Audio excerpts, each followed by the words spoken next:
Barcelona, a warm autumn night. After a hard training session, Lucy sat on the stairs leading to the locker room, sweat still beading on her forehead. Ona walked over, gently placed a bottle of water in her hand, and smiled. "Always trying harder than everyone else, when will you rest?" Lucy smiled back, but her eyes were slightly distant. 3 weeks later. It all started with a text message that accidentally caught Ona's eye. "Let's meet at the same place tonight? Miss you throwing kisses K." Ona's heart clenched. She wasn't the type to be suspicious, but that text message reeked of honey and lies. Ona confronted Lucy that very night. "Who is K?" Lucy was momentarily stunned, her eyes rolled slightly, then replied, "Just an old teammate, nothing more." But Ona wasn't easily convinced. Because in recent days she felt that Lucy was no longer the Lucy she loved, no more hasty hugs in the middle of the field, no more gentle eyes after the match. The third person, Kira Walsh. One evening, Ona decided to follow Lucy, something she thought she would never do. And then she saw Lucy sitting in a quiet cafe, opposite Kira Walsh, both of them smiling at each other as if the world was all they had. Lucy's hand gently touched Kira's.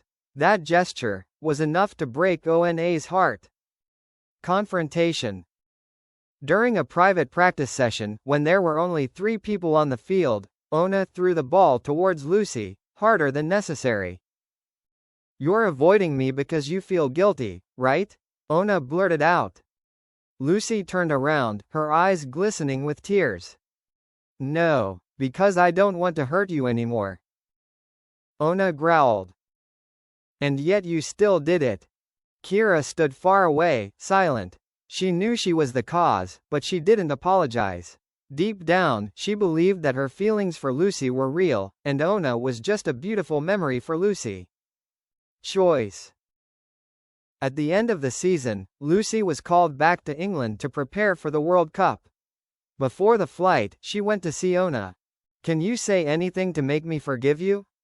Ona looked at her, her eyes red. "Don't say anything, just say that you weren't enough to keep me." Lucy didn't answer. She hugged Ona for a long time, for the last time. Berlin, Euro 2025. The whole of Germany is in an uproar because of the semi-finals, Spain versus England. In the press, the confrontation between Lucy Bronze and Ona Batlle is mentioned as a wordless war between 2 of the most classy defenders in Europe, and former lovers. Lucy stepped onto the pitch, her heart pounding not because of the match, but because of a name, Ona. They hadn't spoken since the day they broke up, not a single message, not a single text after the last time at the airport. The match, not just football. In the 35th minute, Lucy rushed up the right wing, unexpectedly bumping into Ona. They rushed at each other, a wordless collision, a strong tackle, then stood up, looking at each other for a moment. The whole stadium was dead silent. Then they separated, continuing the match like 2 cold warriors. But in Lucy's eyes, something broke. Ona was different, mature, strong and, no longer in pain. After the match, in the away team's dressing room, England lost 1-2. Spain were in the final. Lucy sat brooding, her head in her hands. Kira walked in, trying to comfort her. But Lucy just shook her head. "I'll stay in Berlin for a few more days." Kira understood. She didn't hold back. They had broken up a few months ago, quietly and gently, without drama. It was just that. Lucy didn't belong to Kira anymore. Old cafe, the night before the final.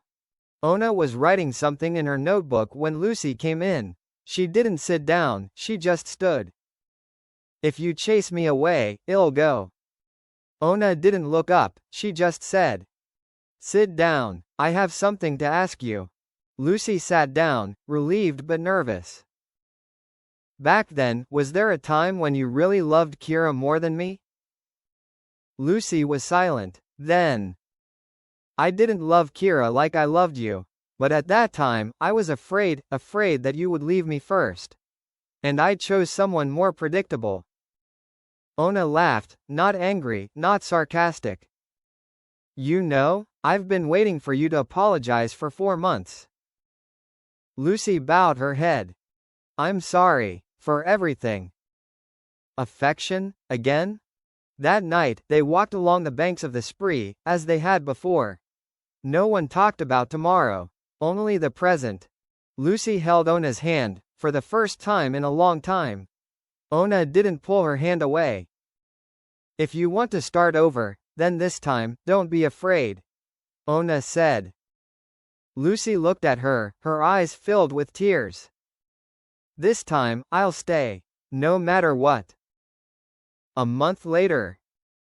The sports newspaper published an exclusive photo, Lucy Bronze and Ona Batlle holding hands leaving the Barcelona training ground. Small caption. Some wounds, when healed, become permanent tattoos, and more beautiful than ever. After almost a year of reunion, Lucy and Ona became the love symbols of women's football. They lived together in a small apartment near the beach, occasionally sharing sweet moments on social media. Fans called them Luona, a symbol of healing, forgiveness and overcoming. But then, anonymous messages and a strange photo. One morning, Ona woke up late, her phone flooded with messages and notifications. A photo taken from a security camera was sent via anonymous email. Lucy Bronze, holding hands with a strange girl at a hotel in Madrid, 3 a.m. Ona was stunned. The girl's face was not clearly visible in the photo, but Lucy was unmistakable. Confrontation again. That night, Ona did not ask right away. She was silent throughout dinner, her eyes looking far away. Lucy finally spoke. What's wrong? Ona put the phone on the table. The photo was wide open. Explain. Lucy looked at the photo and sighed. I went to Madrid for a sponsor meeting. She was the manager of the company. We were sitting in the lobby talking, just as reporters were following us. Ona interrupted. Hand in hand? Lucy looked at her, her eyes wet. I was seeing her off to a taxi. She was crying because she had just been fired. You may not believe it, but I swear, nothing. Rumors spread. Social media exploded. Lucy cheated again? Is love just a PR stunt? Ona's personal account was spammed. The press dug up every meeting, every old photo. They were in the spotlight again, but this time it was negative. Ona withdrew from the international friendly match, took a break from social media. There was a bigger crack in her heart than before, because this time, they had rebuilt from the broken, but still couldn't keep the purity between them. Choice, one last time. 2 weeks later, in the apartment, Lucy packed her things silently. Ona stood by the window, her eyes distant. This time, I can't get through it, Ona said. Lucy nodded. I understand. If it were me, I probably wouldn't be able to either. Ona walked over, not crying. She took Lucy's hand, held it for a long time. I loved you with everything I had, but love isn't enough to survive in this world where trust is constantly being punctured. Lucy smiled, bitterly. You are home, but maybe I'm not strong enough to live in it. A while later. Both Ona and Lucy no longer played professionally. Ona opened a women's football academy in Spain. Lucy worked as a sports commentator in England. In a documentary, a reporter asked Lucy, if you could go back to the most important moment with Ona Batlle, what would you choose? Lucy smiled softly. The moment she forgave me for the first time. Because that was the first time I understood what mature love was.